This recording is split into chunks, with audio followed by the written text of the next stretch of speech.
These are yet another amazing little set of IEMs in this specific price range, and it does leave me wanting with certain aspects, but with certain genres, this really does shine. Thank you to the folk at Hidizs for making this review possible by sending me this demo unit. All thoughts and opinions are my own as always. So let's quickly jump into the unboxing and the build quality. The unboxing experience of these IEMs is fairly straightforward. You pop open the box, you will see the IEMs in it. You do also get a little carry case which is got the brand name on it, which is cool. And of course inside this you will also get the cable. You also do get a set of small, medium and large ear tips along with the literature. The IEMs themselves do look quite interesting because the outside of it, the faceplate, does seem to have what looks like a coin. It's beautifully done, definitely beautifully finished and sort of put into this resin or plastic enclosure. And then of course most of the housing is see-through, so you can see inside of it. You can see the dynamic driver within it along with all the wiring and whatever else that exists within it, which is quite cool. And then of course the ear tips provided are pretty simple. They're not the most extravagant out there. They do have a little bit of grip and I've found these to be quite comfortable. One thing I will say is usually I found medium ear tips to fit me better, but in this case the large ones have. In fact, I will recommend cycling through the ear tips to see which one fits you best because the sound of these can vary depending on which ear tip size you have. You definitely don't want any sound leak in or sound leak out, so take your time with the right ear tips. And then moving on to the cable, well, this is a neatly made cable. It's definitely from their more affordable lot. You can tell this cable is definitely not exactly the most premium, but I do like that the 3.5 is mounted on this sort of L-shaped mount, so it sort of won't stick out as much, and it is of course a gold plated 3.5 connector. The other side of course is terminated to the 0.78 termination that will connect to the IEMs. And what's a nice welcome is that this set of earphones does have a little microphone module along with a control button, so you can play, pause your music and so on. Now considering this has a microphone, I think you'll want to know how your voice will carry over to your recipients. So here's a quick demo to show you how it'll do that. So I'm calling you from the confines of my studio on my phone, so you'll be hearing my voice coming through the phone's microphone. So most IEMs that don't have inbuilt mics in the cable, usually the phone microphone takes over. So this is how your voice will carry on over usually. But what I've done today is I've plugged this in. Since it has a microphone, I've plugged into a little dongle DAC that has a microphone pass through, and I'll plug it in right now. Recording audio through headset. Okay, so it's handed over to the headset. So you should be hearing my voice through the microphone on these IEMs. So some IEMs tend to have the microphone a little lower down. I think this height is just right. It's right at the clavicle.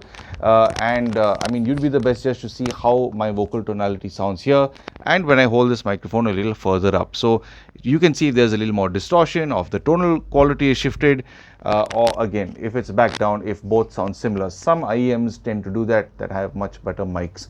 So anyway, I do hope that this demo has given you a better understanding for how the microphone will sound with these IEMs, and I'll see you in the chapter about sound. Moving on to the sound, this comes with a 10.2 dynamic driver. It has a frequency response of 20 Hz all the way up to 40,000 Hz and has a relatively easy to drive low resistance of just 32 ohms. So I have paired this with my RZ 550 by Rose's Elsa. It's a very powerful little DAC amp, and this set of earphones do drive very well with this. I've been sitting between 20 and 25% while listening to this from my Android phone. Now Android does tend to boost the signal a little more than other devices. When I connect this to my laptop, I think about 35 to 45% is a similar volume range. So it's pretty comfortable to drive with this sort of DAC amp. And I don't think you need too much power to do it, but of course having more power gives you that much more headroom.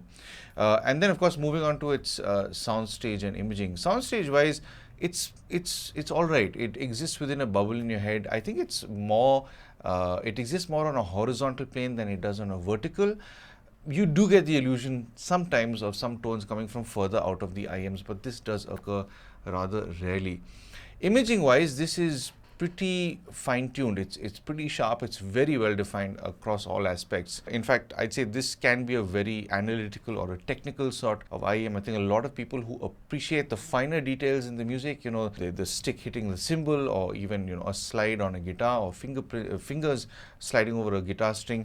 These are things that will come out to you with a lot of detail and accentuation. It's definitely very well defined, and at the same time, I don't think it's you know, too overly done. It gets close to being there. But yeah, I mean, I've just come from another set of IEMs I tested before this, which were more musical than these. So these are definitely more analytical, of course. Timbre-wise, I usually don't talk about realism in this price range, but I must say that these do sound pretty real. They definitely take you to a good sense of being, a lot more real sounding than a lot of other IEMs out there in this price range. So I'd say if you're looking for something that will do very well with acoustic instruments, this sounds absolutely marvelous in that sense. Moving on to its highs, mids and lows, well, this is definitely taken on some sort of a Harman curve. They have focused on some sort of Harman target, but at the same time, I will say that this is definitely not as bass enthusiastic as its graph would suggest, which is usually why I don't like referring to them, but I just wanted to do it this time. And at the same time, I was expecting this to do a little bit better with the bass because of what the graph said. But no matter what I did, in fact, I tried pulling the IEM slightly further out of my ear to emphasize that bass, because when IEMs are further in your ear, it can eat into the bass. Having them further out does help.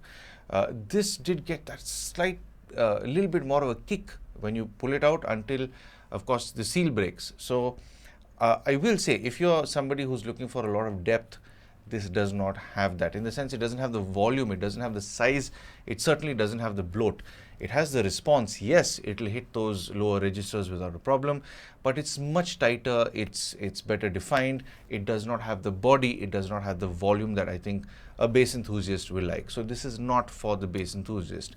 I'd say this is more for the purist in terms of bass response.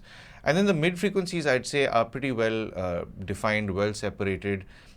Instrument vocal separation is very good over here, and thanks to that imaging, it's very easy to sort of decipher what's going on without much effort. Now, no doubt it is a bit recessed in the lower mid range, so some vocals can sound a bit thinner than others. This will, I think, rest a lot on what kind of recording, mix and master you are listening to, of course. And then moving on to its highs, of course. Well, the highs do have a good amount of energy. They come with, well, absolute sort of dedication towards giving you what has been played or what has been struck in the percussive range or anything that exists in this frequency range. It's definitely enthusiastic here, but somehow I've not really felt it to be fatiguing with whatever I've thrown at it. I've mainly focused on throwing a lot of orchestral, classical vocals with a big band, and then I have thrown some rock at it. It doesn't do that well because you do want a lot more sort of volume or largeness in the bass for rock. So I wouldn't say this works very well for rock music, but with most other genres, jazz, blues, especially if it's a good recording, this is a fun set of IEMs to listen to. Now, one thing I will say is, considering it sits in this price range, I have heard a lot of IEMs that don't really give the sense of being very transparent.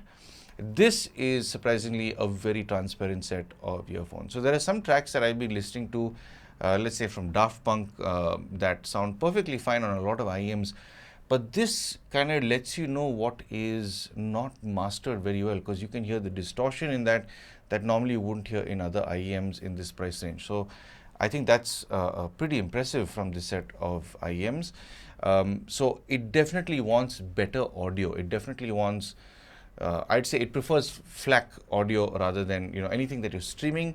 I have heard some stuff through Apple Music, and I have heard some stuff that I have purchased that is sitting on my computer in FLAC form. Great masters, great recordings.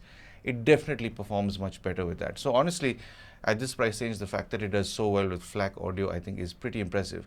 But again, I will say that this is catered more towards the purist, the audiophile, the person who wants finer detail in his or her music, rather than somebody who wants everything, heaviness in bass, or larger volume, a lot of bloat in the bass, more of a balanced sense where there's as much bass as there are highs with recessed mids. This doesn't do that, despite what the graph says. So anyway, if you are that person and you'd like to pick this up, I would recommend these if you think you are that kind of individual. And on a pricing front, well, you can, of course, buy these from the Hidizs website. I will leave all the links down below. So coming to the pricing, of course, if you do want to buy this, I will recommend this if you are a purist. if you are that person who does enjoy finer details in your music, if you are that kind of individual, this definitely makes a lot of sense for you. It is a good starting sort of set of IEMs. I wouldn't say it's particularly an upgrade from what's in the $20 range, because you do get a lot of really good stuff in the $20 range.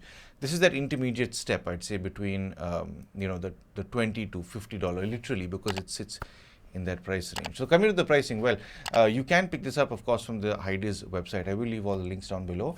And I've seen this going for anywhere between 33 and 36 USD. Now, this is also available in a USB-C variant that has apparently a very good DAC chip, and you can do all sorts of other things with it. So, I mean, I haven't got that set to test out, but if you do want to check those out, you can buy it from the same website.